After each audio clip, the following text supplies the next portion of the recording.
Edgar Vázquez, exministro de Comercio Exterior y Turismo y actualmente en el Centro de Investigaciones de ADEX, se encuentra enlazado con nosotros. ¿Cómo está? Muy buenos días, señor Vázquez. ¿Cuáles son sus impresiones, no solo en los términos económicos, sino también políticos, sus primeras impresiones sobre el discurso que dio ayer el presidente Sagasti en el Congreso? Buenos días. Buenos días, Tanús, Carla, muchas gracias por la posibilidad de conversar con ustedes y con la teleaudiencia.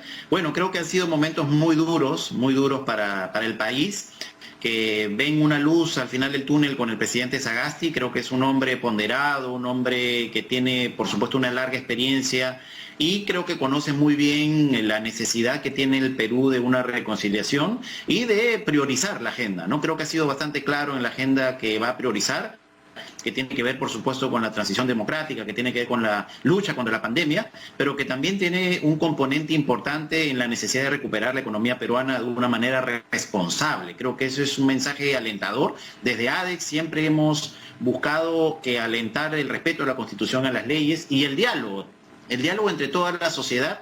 Y por supuesto ese diálogo no solamente se da entre los partidos políticos, entre los distintos responsables del aparato estatal, sino también es un diálogo en el que toda la sociedad, incluidos los empresarios, debemos participar en aras de poner lo mejor de nuestras propuestas, lo mejor de nuestro capital humano para poder trabajar juntos hacia lo que necesitamos, que es la recuperación de la economía peruana. Claro, ¿cómo ha reaccionado el mercado y además cuál es, desde su punto de vista, el camino que debería seguir este gobierno en relación al gobierno anterior? No el de Manuel Merino de Lama, que fueron algunos días, sino en comparación al de el expresidente Martín Vizcarra. Bueno, son varias las cosas que hay que hacer definitivamente, pero yo creo que la primera es ser convocante, pero con una verdadera vocación de diálogo. Es decir, no solo convocar para decir que nos hemos reunido, sino trabajar de manera estrecha entre el sector público, entre el sector privado, entre el sector académico. Es decir, necesitamos que la gente que tiene más experiencia, que tiene más conocimiento, que tiene propuestas a la mano, pueda asesorar apropiadamente a las distintas autoridades que van a tomar seguro el poder en los distintos ministerios para poder transitar de una manera apropiada, de una manera también con una visión amplia hacia lo que necesitamos. Y en particular yo creo que en el aspecto económico es medular que el Estado en su conjunto, en sus tres niveles, el gobierno nacional, los gobiernos regionales y locales, ahora se concentren en reactivar la inversión pública. Creo que es algo que lamentablemente esta inestabilidad nos ha retrasado en un elemento que es medular como punta de lanza para poder generar confianza y reactivación económica. Lo segundo es que tenemos que trabajar agresivamente en reducir y digitalizar todos los trámites administrativos del Perú. Esto tiene que ser un proyecto ambicioso. ¿Por qué es relevante? Porque nos va a permitir reducir costos, reducir tiempos, pero también nos va a permitir eliminar la corrupción.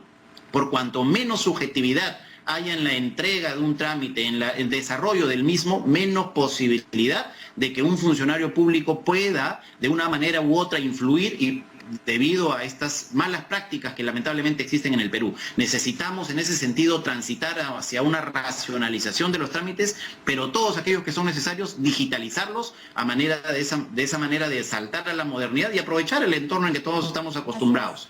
Lo segundo, por supuesto, es, eso por el aparato público. Por el lado privado necesitamos generar las condiciones para una reactivación de la inversión privada. Es decir, tenemos que atacar las condiciones de demanda interna de tal manera que nuevamente estemos en posibilidad de desarrollar negocios y recuperar los empleos, porque no podemos vivir, sin una perspectiva de crecimiento del empleo y obviamente solamente pensando en emitir bonos. Es decir, los bonos a la población en el apoyo han sido importantes, pero el Perú no puede mantenerse en esas circunstancias. Necesitamos recuperar el empleo para que ya las propias personas puedan desenvolver sus capacidades. Y por el lado de la demanda externa, que está tan golpeada y que seguro vamos a conversar sobre las exportaciones peruanas, pues necesitamos entrar a atacar todo el fomento para aprovechar las amplias oportunidades que tiene el Perú debido a su alta integración ante los tratados de libre comercio y a las perspectivas favorables que se avisora para la economía global para el año 2021.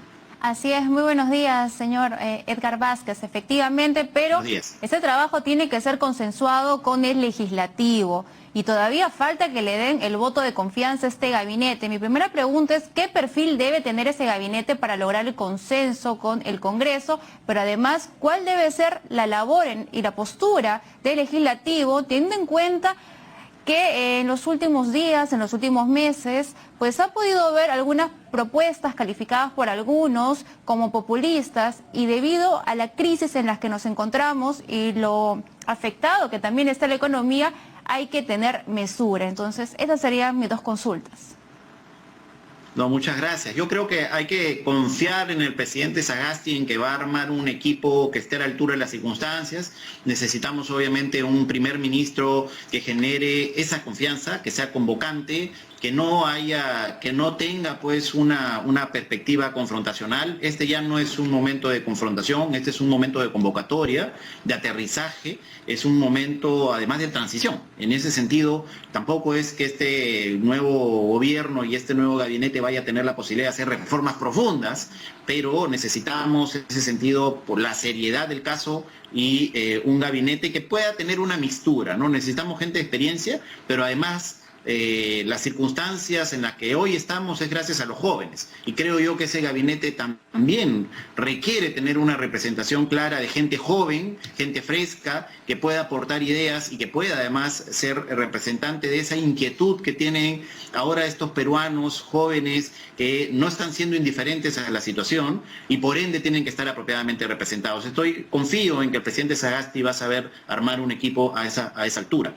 Claro. Con relación a lo del Congreso, espero con optimismo que las circunstancias hayan permitido, sobre todo a los líderes políticos de los partidos que están representados en el Congreso, a reflexionar, a poner al país por delante de todo. Necesitamos ese desprendimiento y nuevamente quiero ser optimista que, dadas las experiencias negativas que hemos tenido, podamos tener un Congreso también más, digamos, proclive a la coordinación, al trabajo conjunto, más proclive a la evolución técnica, a la evaluación técnica de sus propuestas. Yo entiendo que hay mucho clamor popular por algunas medidas, no todas son apropiadas, por ende tenemos que dar un espacio a la reflexión para poder emitir las medidas que realmente sean necesarias y apropiadas para el país.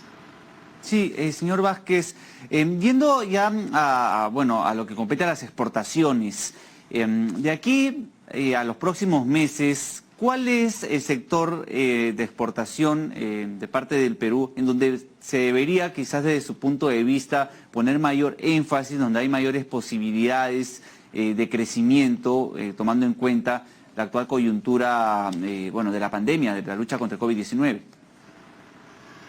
Bueno, definitivamente el sector que ha mostrado liderazgo, empuje y que lo va a seguir mostrando el año 2021 es la agroindustria de exportación peruana. Estamos viendo que es el único sector que está creciendo a pesar de las circunstancias de una economía global recesada. Recordemos que este año el mundo en su conjunto va a caer 4.4% y el comercio global va a caer 9%. Las exportaciones peruanas van a tener un retroceso importante, por encima del 18%, va a ser una caída histórica. A pesar de ese escenario tan difícil, tan complejo, el agro peruano está mostrando resiliencia, está sacando la cara, por así decirlo, por los productos de exportación peruanos y va creciendo todavía en los primeros 9 meses que tenemos estadísticas de exportación, y las perspectivas son muy prometedoras. El Perú es un país muy rico en el sentido de la posibilidad de seguir ampliando su canasta exportadora de los superfoods. Un gran ejemplo es lo que está pasando con el jengibre, el kion. Otro gran ejemplo es lo que está pasando con el arroz. Imagínense un producto que hace solamente unos cuantos años teníamos una crisis muy dura de los arroceros en el norte, con paros, y que ahora más bien están creciendo en exportaciones más de 80%, alcanzando más de 50 millones de dólares en lo que va el año en exportaciones. Es significativo cómo el comercio exterior puede ser una válvula de escape para estas presiones cuando hay producción en el Perú que lamentablemente no puede ser absorbida por el mercado interno, y cuando no es absorbida lamentablemente genera precios a la baja. En la exportación hay posibilidades de encontrar oportunidades, como lo es el caso del arroz. Creo yo que la agroindustria en ese sentido va a ser un sector que va a seguir siendo punta de lanza. El segundo sector da su relevancia para la canasta exportadora, pero además porque estamos observando ya niveles importantes en la recuperación de sus cotizaciones va a ser la minería. Creo que el 2021, además por un efecto estadístico, pero por una recuperación real también de las cotizaciones internacionales y la demanda, creo yo que la minería va a mostrar cifras de recuperación importantes. Hay que tomar en consideración que a pesar que la pandemia empezó en China, la recuperación que está teniendo China está sorprendiendo al mundo. Este año no va a caer en China, va a crecer 2% y el próximo año se espera que crezca 8%. Eso va a arrastrar de todas maneras al alza las cotizaciones de los metales, principalmente el cobre y la demanda de los minerales, y el Perú obviamente puede verse beneficiado en ese escenario. En donde sí tenemos que tener cuidado y entrar a un apoyo agresivo en la promoción y en todo lo que podamos hacer como política pública para apoyar al emprendimiento exportador de valor agregado, es con las manufacturas peruanas, en particular las confecciones, las manufacturas de alto valor agregado que tiene el Perú y que han estado desarrollándose casi sin apoyo. Necesitamos de manera conjunta estructurar una estrategia para apuntalarlos, para que sean cada vez más relevantes y de esa manera poder generar en la exportación un puntal de lanza también de la recuperación del empleo y por ende también del crecimiento económico. Muy bien, muchas gracias. Sin duda, en los próximos días seguiremos hablando de este tema, que es importantísimo, la reactivación económica. Muy amable, muchas gracias. Bien, momento de ir con información en vivo.